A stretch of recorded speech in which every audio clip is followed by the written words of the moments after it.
Do you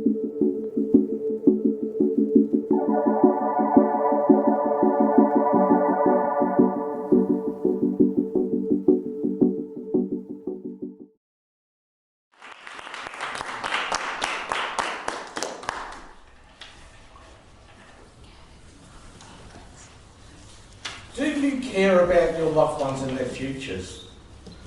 Are you worried about road rage and safety on the road? Are you worried about the growth of crime and reducing social cohesiveness? Are you worried about global warming? Are you worried about continual cuts to workforces and services which are cumulative and never-ending?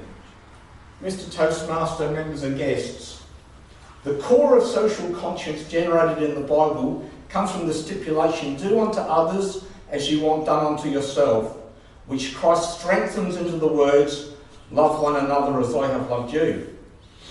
Now, belief in God has been replaced by the Big Bang Theory and the theory of evolution. Now, if the Bible was written as two books, book number 1, concepts about God, and book number 2, concepts about the importance of how you treat others, then if you change your beliefs about God, you could discard the book about God, but you can keep the book on the importance of how you treat others. However, this has not happened. When the Bible's been thrown out, the baby's been thrown out with the bathwater. Focus on the importance of how you treat others has also been thrown out. This has had a consequence on the types of beliefs and philosophies which have been embraced by society to create social order. Or should I say, create social disorder. In the dearth of socially orientated beliefs, politics has moved to the right and money is being put before people.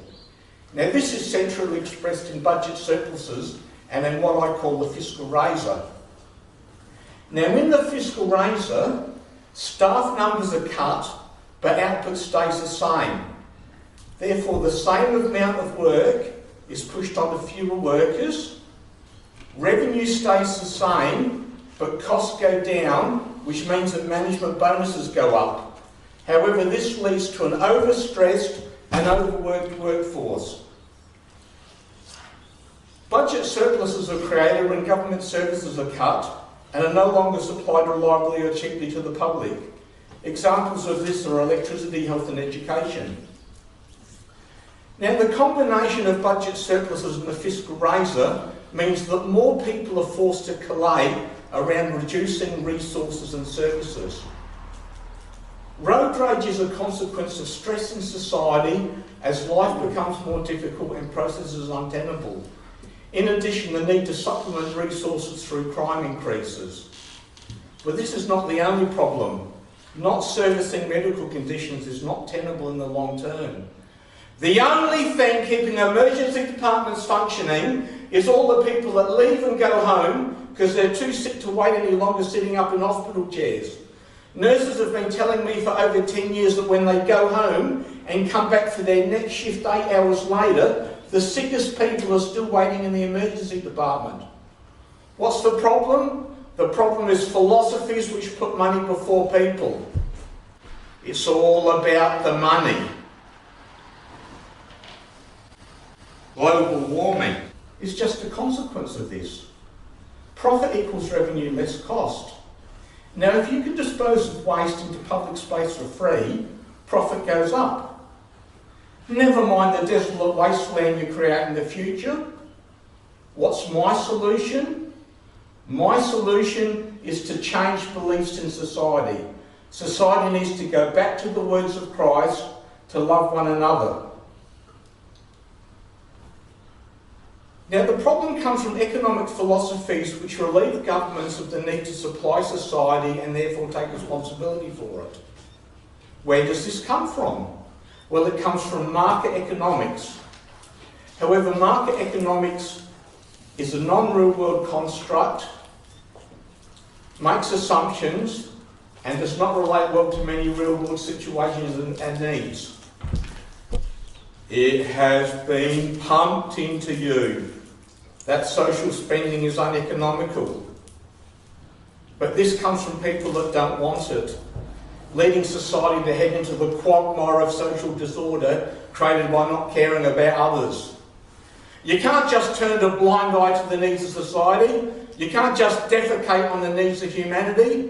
What would love one another do? It would stop these philosophies which put money before people. Focus would be on social needs and the need to organise society in a way to create social order. Funding would not create bottlenecks where more people are forced to collate around reducing services and resources. Frustration in society would reduce, which would help road rage, and the need to supplement resources through crime would decrease. Care about the workforce would mean that staff numbers are no longer cut to increase management bonuses, and an increased level of conscience would help take responsibility of pollution into public spaces, which would help global warming. In addition, spending on health would mean that you don't have to wait 8 hours in an emergency department. However, tax has become a dirty word. The solution is that the rich would have to pay for social order, which their own existence requires in the long term. Love relates to your preparedness to pay for your brother and your sister. Now, 10% of the world's population own 90% of the wealth. What do they need it for if not to create a sustainable future? Do you care about your loved ones and their futures? You don't want them being the victim of road rage and having to wait 8 hours in an emergency department. How about the legacy we leave behind for our future generations? What are we creating for our grandchildren? The solution is simple. Imprint on your hearts and minds the need to love one another and to incorporate it into society's core beliefs. Remember, the benefits are not just for you, they're also for those that you love. Mr. Toastmaster.